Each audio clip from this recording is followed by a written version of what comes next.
Alors, 25 ans, femme, qui a été diagnostiquée récemment avec un trouble bipolaire et il y a 6 ans que ces symptômes ont commencé. OK? Elle n'avait pas de traitement stabilisateur de l'humeur sur cette période, avec les limites que ça a comme classification, parce que stabilisateur de l'humeur, ça ne veut pas dire grand-chose, mais pourquoi pas. Et du coup, la question, c'est, selon le modèle du Kidling et de la charge allostatique, quel pattern de progression de la maladie est-ce que tu peux attendre chez cette patiente sur les 6 ans? Du coup, en gros, là, la question, c'est, tu as une patiente, elle a un trouble bipolaire. Il y a plusieurs façons que le trouble bipolaire évolue en l'absence de traitement. Le Est-ce Kindling, c'est le raccourcissement des intervalles. Ouais, le killing, c'est du coup, tu as, deux modèles principaux. Tu as deux modèles, entre autres. Le killing, c'est issu de l'épilepsie.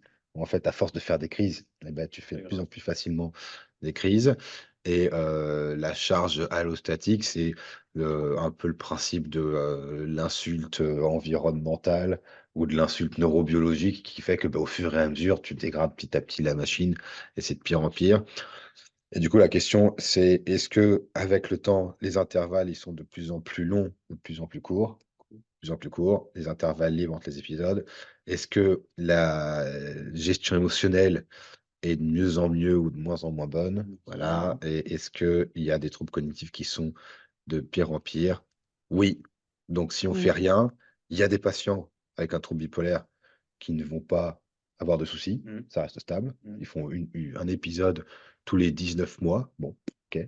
Et puis, il y en a où ça va quand même être de plus en plus bref et de pire en pire sur le plan cognitif. Et donc, il faut traiter. Et du coup, c'est un des facteurs qui tu dois évaluer avant de te proposer un médoc ou pas aux patients. C'est est-ce que vous trouvez que c'est de pire en pire? Et quand c'est le cas, ça les motive à prendre un médoc en moyenne, hein.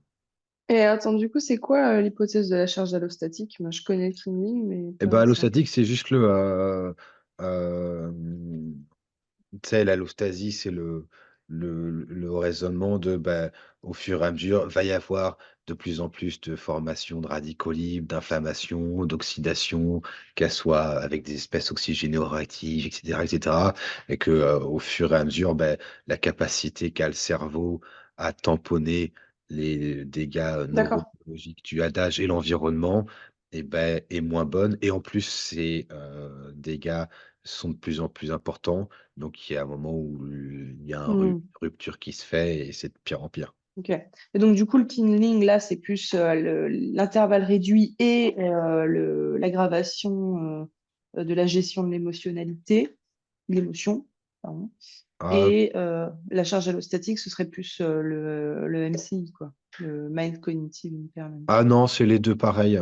C'est les deux C'est pareils. les deux Les deux pareils, ouais, ensemble, parce ça fait que, la même chose. D'accord. ouais, c'est ça. Je crois pas qu'ils se soient. Alors, en tout cas, je suis pas assez calé là, mais je crois pas que, en fonction de ce modèle, telle ou telle partie de la neuroprogression soit plus Ok. imputable. Tu vois, je crois pas. Ok. Ok. Donc, c'était la bonne réponse. Alors, elle a 32 ans, elle a un trouble bipolaire de type 1 et on se rend compte qu'elle est enceinte de 6 semaines. Alors, est-ce que c'est 6 semaines d'aménorrhée? Est-ce que c'est... Bon, on ne sait pas trop. Elle a eu un épisode maniaque qui a été stabilisé avec une combinaison de lithium, d'acide valproïque et de kétiapine. Donc, elle a eu un peu la triplette.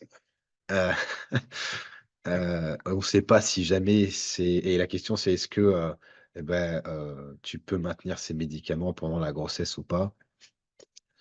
Je sais pas si vraiment tu as lithium dépacote, enfin, acide valproïque et kétiapine d'un coup, d'un seul Hmm. dans le secteur ou pas. Mais bon, là, c'est plus dans ces trois médicaments, lequel n'est Ou pas lesquels? connu pour enfin, lequel est Non, connu lequel est pour connu? avoir des effets tératogènes entre lithium, dépacote et kétiapine. Est-ce que c'est le seul? Non. Non. Ok, c'est lequel l'autre? Bah, le lithium sur la malformation cardiaque. Ok, Bah et ouais, c'est laquelle la vert. malformation cardiaque? Mhm. Tac, tac, tac, tac, tac. La valve tricuspide. Oui, c'est ça. Mais elle Ouais, s'appelle ok. comment? Euh... Ah merde, je l'ai plus. D'accord. Ah bah oui, c'est la cardiopathie d'Epstein. Allez, Ah putain. voilà. Allez, t'as mis ça dans la bouche, là. Bah ouais, encore le nul. Encore le nul. Alors, sachant que Et alors la Ketia, pas d'incidence sur... la Ketia, non, la Ketia, c'est un de ceux qui passe le moins dans le placenta. Et 2, c'est sur le plan malformatif extrêmement rassurant. Donc, en fait, là, ce qu'il faut dire aux patients, c'est pas qu'il n'y a pas de risque, parce que ça, c'est faux. On n'en sait rien et on ne peut pas le savoir, parce qu'on ne le saura jamais, parce que pour le savoir, il faudrait qu'on prenne suffisamment de patientes Ouais. avec un trouble bipolaire que tu mets sous Ketia et d'autres identiques que tu mets pas sous Ketia. Il faut des milliers de patients parce que s'il y a un risque, il est faible Mm. et qu'on puisse faire l'étude. Éthiquement, c'est pas possible. Financièrement, c'est pas possible. Mm. De façon pratique, c'est pas possible. Et du coup, en fait, la seule chose qui est correcte de dire, à mon avis, c'est que si il y a un risque, le risque est suffisamment faible pour qu'on n'arrive pas à détecter le signal quand on fait les études. Ok. Et qu'en fait, En le parlant de risque tératogène. de risque de Ouais. malformation, de malformation, Parce que sinon, la kétiapine ovoïdale a et d'autres risques dans c'est la ouais, c'est ça, mais sur le grossesse. plan malformatif, en fait, le fond sonore ambiant de risque de malformation dans les grossesses, chez l'homme, parce qu'il y a des problèmes d'humeur et cetera, noie le signal qui est, de fait plus léger que ça. Mais ça veut pas dire qu'il y en a pas, ça veut dire qu'on n'a pas réussi à le trouver pour le moment. C'est pas dit que ce soit trouvable un jour, hein. Et le pourcentage lithium risque Marilyn Chan? Eh ben, ça dépend des études parce que, excellente question. Ça dépend si tu regardes le lithium seul ou pas et souvent il y a pas le lithium seul. Ça dépend si tu regardes, quelle, posologie était donnée. Mm.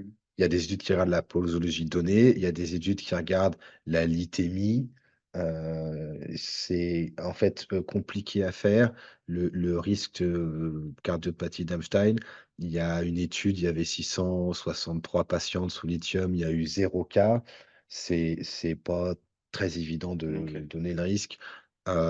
Probablement que le risque, il est largement moindre que celui d'une décompensation lors de l'arrêt du lithium pendant la grossesse, Mm. parce que là, tu es plutôt à une chance sur 5, Mm. chance sur 4. Donc, heu, à mettre un petit peu en nuance. Donc c'est Epstein, mais, c'est pas dit que ce soit la alors c'est la plus fréquente, mais plus ça va dans les études, plus, ce risque, il est nuancé. Et avant, il disait: «Vous arrêtez le lithium immédiatement». Maintenant, c'est beaucoup, beaucoup, beaucoup, beaucoup plus nuancé, hein. Et puis l'autre truc, alors je dis peut-être une connerie, mais il me semble que c'est que au premier trimestre de la grossesse, ce risque-là en plus.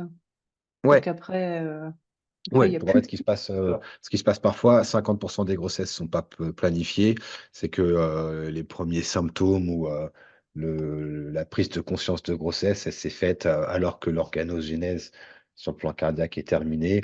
Donc, si elle arrive chez toi, au 3e mois, Ok. bah, c'est fini, hein, tu t'arrêtes pas le lithium Mm. maintenant, ça n'a pas trop de sens. Ouais, les deux premiers trucs qui se forment, en gros, c'est le tube digestif et le cœur, hein, donc Ouais, ça va vite, très très vite. ça, je sais pas. Ouais, tu sais ça? Ah, c'est ce Non? que j'ai comme notion. C'est ce que j'ai OK, comme notion. bon. Quand tu vois Heu, l'embryogenèse, tu sais, il y a les trois feuillets ouais, qui se regroupent. Là, ça fait un tube digestif et après, c'est le cœur. OK. Moi, dans ma tête, c'est ça en tout cas. Mais c'est Bon, peut-être une à connerie, voir. pardon.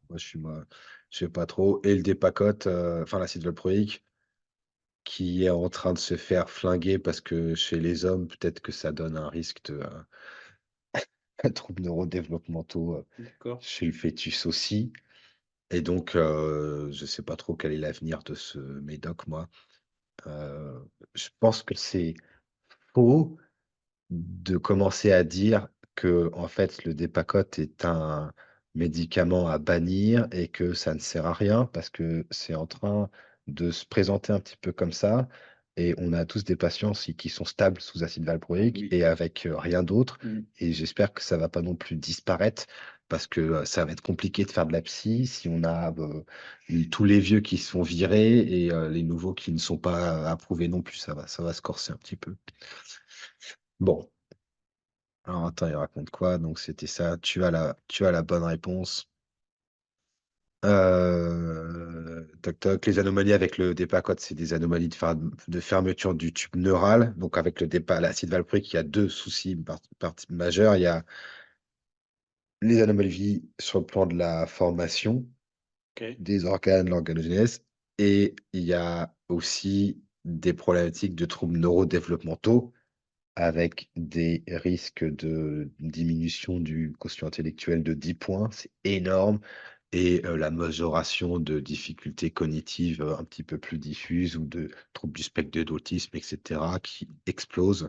Donc, d'être enceinte, une grossesse sous acide valproïque, c'est quand même une catastrophe. Si jamais tu dois mettre une patiente sous des pacotes parce que, bah, écoute, il n'y a pas le choix, on va pas tourner autour du pot, et ben tu mets de l'acide folique, hein, c'est 1 mg jour en prévention des problématiques de fermeture du tube neural, etc. Ça permet de limiter Ça permet de peut-être un peu limiter la casse parce qu'un des principes, une des causes de la non-fermeture du tube neural, c'est une carence en vitamine B9. Et du coup, si tu modifies ça, peut-être que tu limites un peu la casse. Donc, chez les patientes chez lesquelles on n'a pas de solution, bah, tu mets de l'acide folique en prévention. en prévention. Ouais. Exactement ça. C'est pas la même dose que l'acide folique que tu donnes chez les patientes qui n'ont pas de problématique particulière et chez lesquelles tu veux prévenir. Là, c'est 400 mg par jour, alors que quand c'est chez des patientes qui ont de l'acide valproïque ou des dérivés, c'est 1 mg par jour. C'est Milligramme. quasiment 1 gramme par jour. Ok. Donc là, ça dépend des pays, c'est compliqué. Mais en gros, l'idée, c'est il faut y penser. Voilà. OK. Et puis après, kétiapine, le problème, c'est lors de l'accouchement, bah, il peut y avoir un sevrage du nouveau-né à ce traitement-là.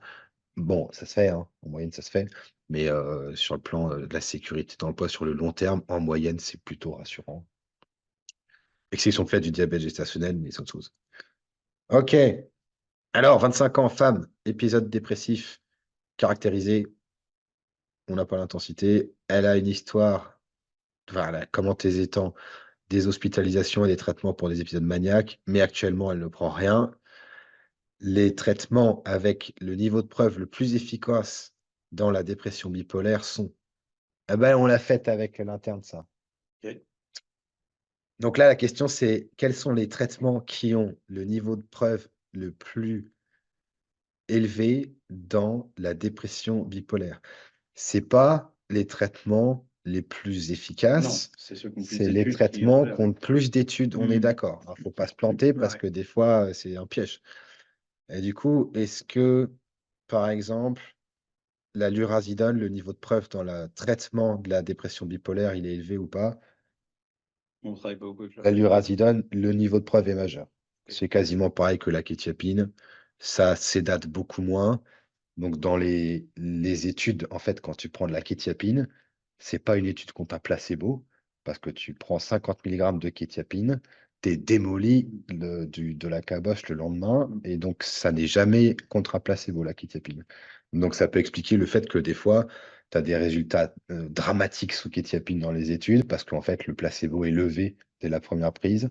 Donc, les gens, ils savent qu'ils ont le traitement et pas le sucre, et du coup, ils vont mieux que si tu leur mets rien. Ok. La lurazidone, il n'y a pas cet effet-là. C'est beaucoup moins sédatif. Donc, en fait, le niveau de preuve est, à mon avis, plus important pour la lurazidone.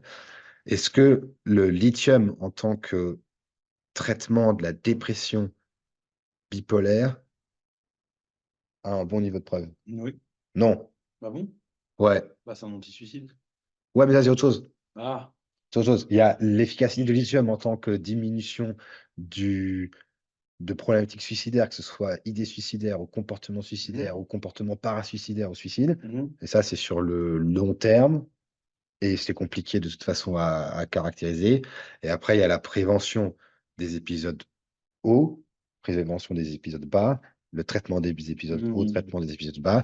Le lithium dans le traitement de la dépression bipolaire, c'est pas incroyable. Ça veut pas dire que c'est pas bon, mais en fait, ne serait-ce que parce qu'il y a plus d'études dessus, alors que les laboratoires nous arrosent d'études sur des deux bloquants comme la lurazidone, etc., bah, le niveau de preuve est moins bon. Ok. Ok. Donc, ça veut pas dire que ça marche moins bien, hein, mais ça veut dire qu'il y a clairement moins d'études.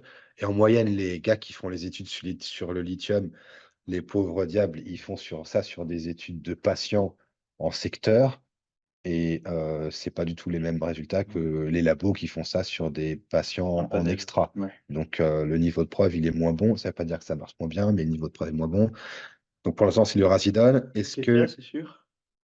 la kétiapine, est-ce que le niveau de preuve est bon? Oui. Oui, on est d'accord, il n'y a pas de doute. Ça marche du feu de Dieu. Ça marche encore plus pour te faire grossir, mais ça marche pour la dépression. Donc, il n'y a pas de doute. Donc, le Racidone Ketia, est-ce que lamotrigine pour la dépression du trouble, la dépression chez le patient bipolaire, le niveau de preuve est satisfaisant?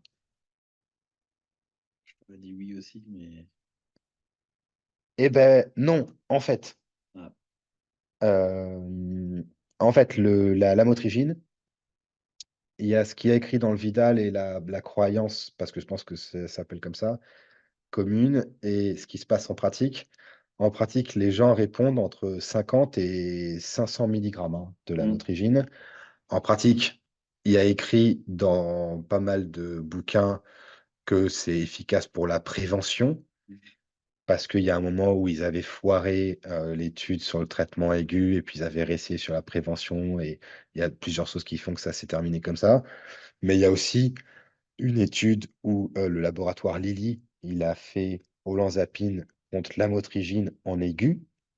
Et en fait, la lamotrigine, malgré l'augmentation progressive, et ben, ça a commencé à marcher relativement vite aussi. On n'est pas du tout aux 2 mois pour attendre 200 milligrammes.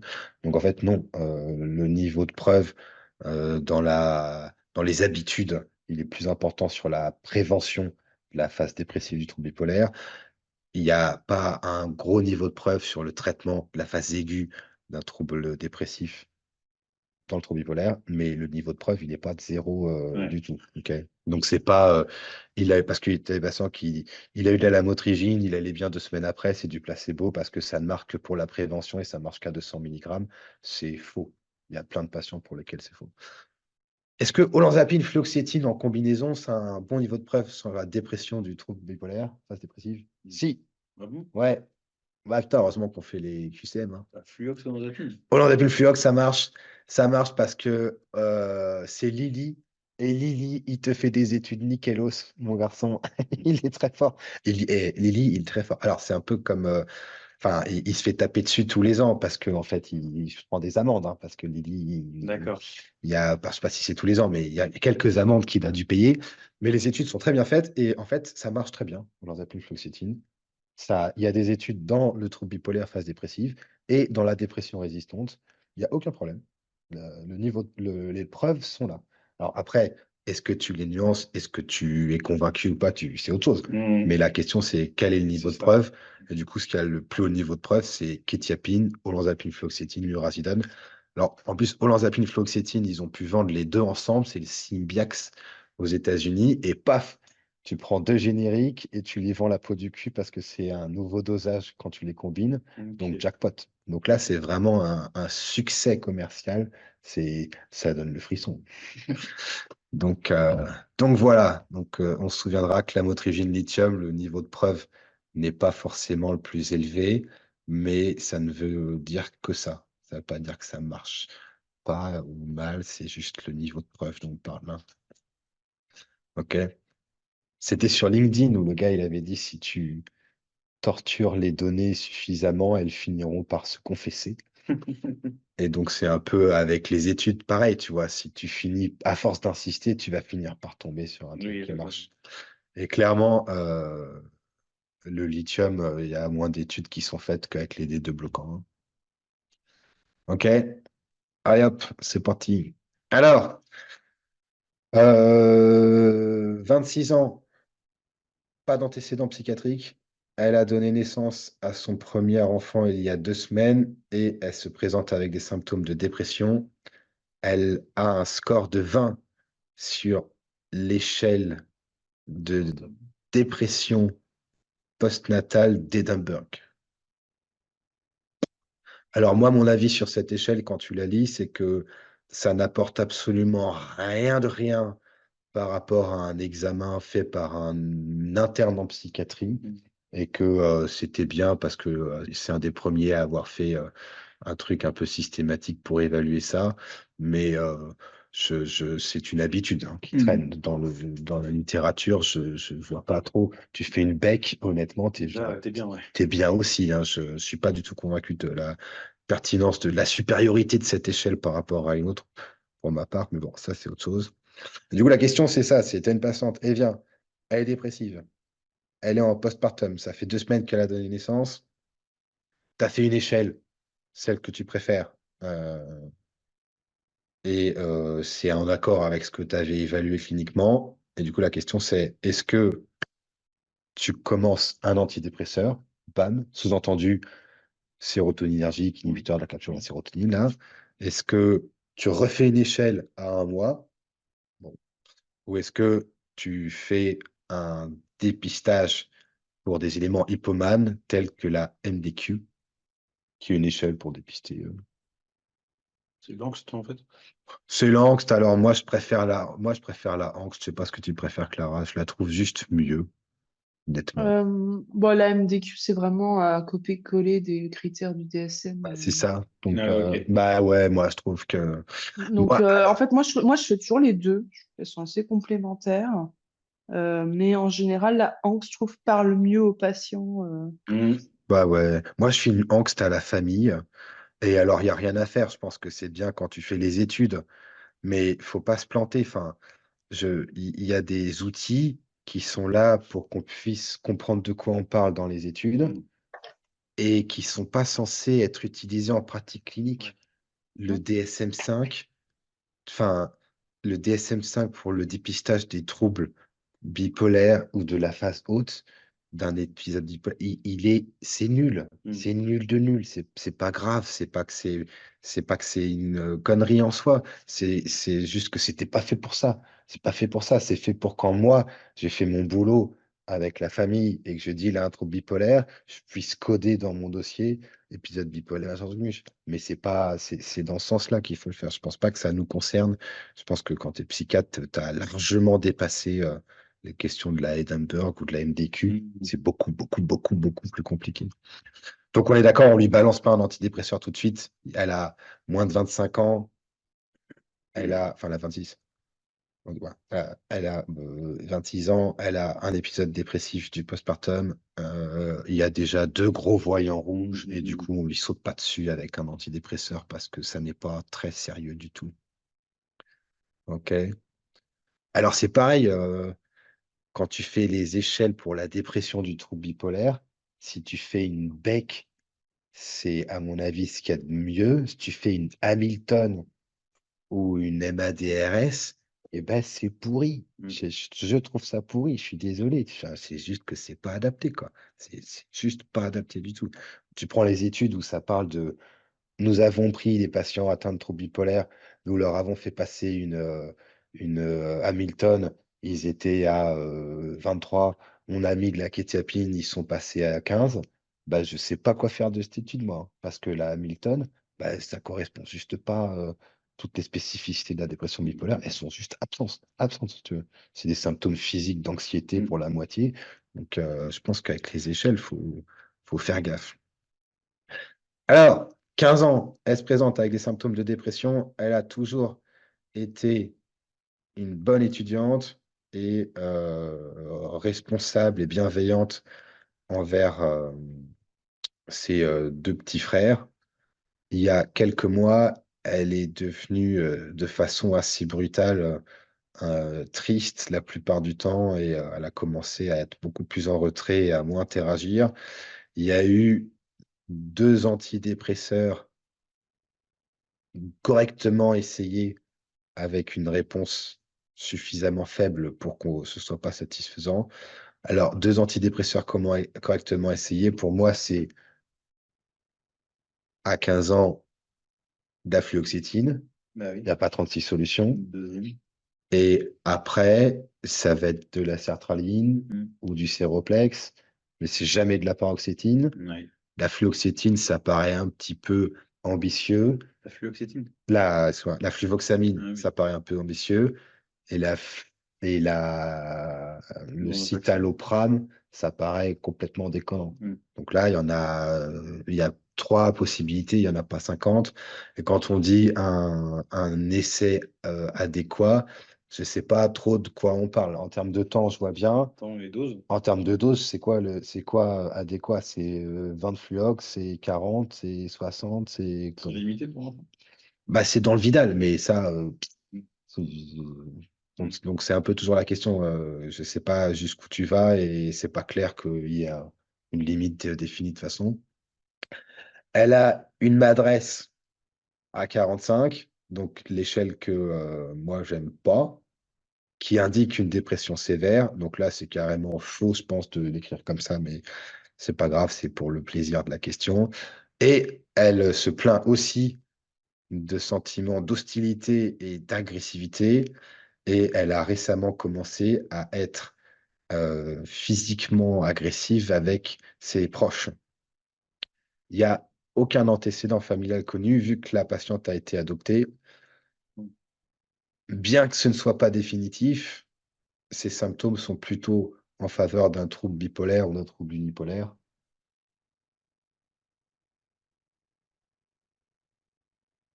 Tu sais.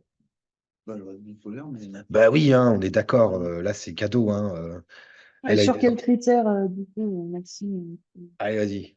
Bah, c'est là où je tilte pas trop parce qu'on n'a pas l'hérédité, on y manque pas mal d'infos en fait. Ah ouais, Ah, il mais manque il y beaucoup a une d'infos. info il y a une info Ah, qui c'est suffit. les deux antidépresseurs qui n'ont pas fonctionné déjà. Déjà, et après, en fait, Mhm. ils ont pas. Tu te souviens, il y a l'absence de réponse, Ouais. et des fois, c'est pas absence de réponse, Voire ça. même aggravation, Et ouais. ben voilà, Mm. en fait, elle est Ok. devenue agressive. Ouais.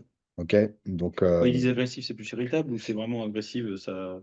c'est une bonne question parce que en pratique, je sais pas dans les études comment On tu fais. voit, Il faut je pense que c'est véritable. sur un continuum un peu entre Ouais, les c'est deux. Ouais, ça. c'est ça, hein. Agressif, après, agression physique, Ouais, verbale, j'imagine que irritable, c'est l'état c'est l'état. un petit peu d'avant. Mhm. Mais en tout cas, ça n'a pas marché, voire ça s'est aggravé. Alors, tu aurais aussi pu dire que ça se serait aggravé de cette façon-là. Mais les parents, ils savent te dire, hein, est-ce que depuis qu'on Oui, la suit, c'est mieux. est-ce que la pente s'est sacrément Mhm. accélérée ou pas? Et là, a priori, ça passe. Donc, ça, c'est ça qui s'est passé. Donc, on est d'accord, la dépression, c'est pas est-ce que vous êtes bipolaire ou unipolaire, c'est à quel point vous l'êtes. C'est un spectre. On est d'accord. Donc là, tu as différents antécédents, enfin, les différents signes atteints de troubles bipolaires que tu peux avoir, mais on les a déjà vus hier, on va pas refaire tout ça. Il faut qu'on avance. Alors, la tempête bipolaire, eh ben, je sais même pas si je connais, tiens, se réfère à un concept que une neurotransmission excessive, instable et dysrégulée se passe à des synapses dans des circuits neuronaux spécifiques. On est Mhm. d'accord? Mhm. Mhm. Donc, il n'y a plus de transmission synaptique correctement maîtrisée et que des canaux voltage sensitifs sodiques et calciques sont impliqués dans cette Relargage. stimulation excessive de relargage de glutamate. Mhm. OK? Bon, allez, hop. On va dire que c'est bien dit. Faut En peut-être que gros, tu l'as. Enfin, ouais, peut-être, faut peut-être la refaire. En gros, ouais. il y a la notion que tu as au niveau des synapses, des neurotransmetteurs qui vont se libérer pas correctement. Oui. Et pour arriver au relargage de ces différents neurotransmetteurs, et il faudra on le revoit demain, je crois, ou Ok. lundi, eh ben, il y a des canaux ioniques voltage dépendants, Mhm. qui font entrer du sodium ou du calcium, qui sont aussi impliqués dans le fait que, il y a un relargage de neurotransmetteurs apocalyptiques. Le neurotransmetteur le plus cytotoxique, c'est le glutamate, parce Oui. que quand il y en a en excès, eh ben, effectivement, ça peut entraîner des lésions diverses et variées. Et du coup, la question là, c'est quel médicament serait théoriquement capable de réduire la transmission glutamatergique en bloquant les canaux ioniques sodiques voltage dépendant. Ok. OK? Donc là, est-ce que le Neurontin et le Lyrica, la prégabaline et la gabapentine peuvent bloquer les canaux ioniques sodiques voltage dépendant? Moi, j'aurais dit non. C'est Parce plus le que système GABAergique. non, parce qu'ils bloquent quoi? C'est le calcium, hein. C'est sur les canaux calciques, non? C'est sur les canaux calciques. Ok. GABA, c'est une mauvaise réponse. La prégabaline et la gabapentine sont des analogues structuraux du GABA. Ouais. Donc, ça a la même tronche que le GABA, Oui. et c'est pour ça qu'on appelle ça GABA machin. Oui. Mais en termes de fonction, ça n'a rien à voir. Ok. Ça va bloquer la sous-unité alpha-2 delta des Mhm. canaux calciques. Et du Mhm. coup, les canaux calciques vont être bloqués et le calcium va moins rentrer et le neurone va moins relarguer de neurotransmetteurs et ça met un petit peu les choses à plat. Ça OK? pose. Ça pose, on va aller, on dit que ça pose. C'est pour ça que ça marche dans plein de Mhm. trucs, Mais oui. dans l'angoisse, dans l'épilepsie, dans ce que tu veux. Et donc ça, c'est faux. Est-ce que l'amantadine et le lévétiracétam C'est sont, ouais, c'est Ok. du Keppra, impeccableous, sont des bloqueurs des canaux ioniques sodiques voltage dépendants. Ah, elle est pas facile celle-là. Bah, non, non, non, non. Non, Non. faux, parce que l'amantadine, c'est un anti-NMDA, il va bloquer les récepteurs au glutamate de type ionotrope Ouais. Ok. sous-unité, euh, enfin de type NMDA, ok? Il Ok. y en a trois, il y a NMDA, kainate et AMPA, moi ça on verra après. Et le Keppra, sauf erreur de ma part, Clara, c'est un bloqueur des vésicules synaptiques J'en VNS2, là. ai aucune J'en sais idée. rien. Bon, eh ben, Non. je crois que c'est ça. Ok. Enfin, non, je sais que c'est ça, mais je sais plus précisément comment.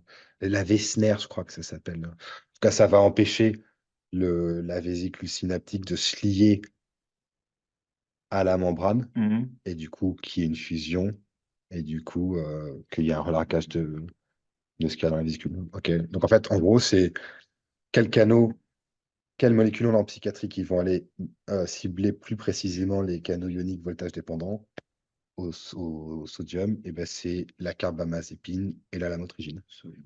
OK? Donc, c'est pour ça que c'est bien à un moment de arrêter d'essayer des deux bloquants et des neuroleptiques, machin, machin, et d'aller essayer un peu un autre mécanisme. Il y a des dosages précis sur ça ou c'est vraiment Ah non, bah, c'est aux le doses. Soliant, par exemple? Pourquoi le sodium? Merde, tiens, non, non, Ah le non, c'est Tegretol. pas ça, c'est le Tegretol. Tegretol, pardon. Le Tegretol, il n'y a pas de dosage précis. Il y a un dosage en termes sur le plan maladie épileptique Mhm. qui est entre 4 et 12 nanogrammes par millilitre, sauf erreur de ma part. Pour le trouble bipolaire, il y a une ou deux études où peut-être que c'est aux alentours de 7, que c'est pas trop mal, mais c'est pas du tout au niveau du lithium Mhm. ou d'autres solutions. OK. Et du coup, est-ce que tu essayes d'éviter d'aller au-dessus de 12 pour éviter un effet toxique ou le dosage de 12, il est vraiment que sur l'efficacité pour l'épilepsie? Eh ben, c'est une bonne question. Moi, je l'ai pas fait parce que la tolérance en Ah oui, moyenne elle te pose rattrape problème. avant. Ah Ouais. ouais, je trouve le Tegretol, enfin, Faites vite. ouais, ils sont plus gênés, ils sont gênés avant les 12, Hmm. avant le seuil, la limite supérieure là. Et du coup, c'est ça, hein, le lévétiracétam, c'est un modulateur de la protéine vésicale synaptique, SV2A. OK. OK. Et donc, en fait, c'est celle-là qui s'empêche de docker la vésicule à la membrane et après de se OK et ben, on arrête là, hein? Mmh.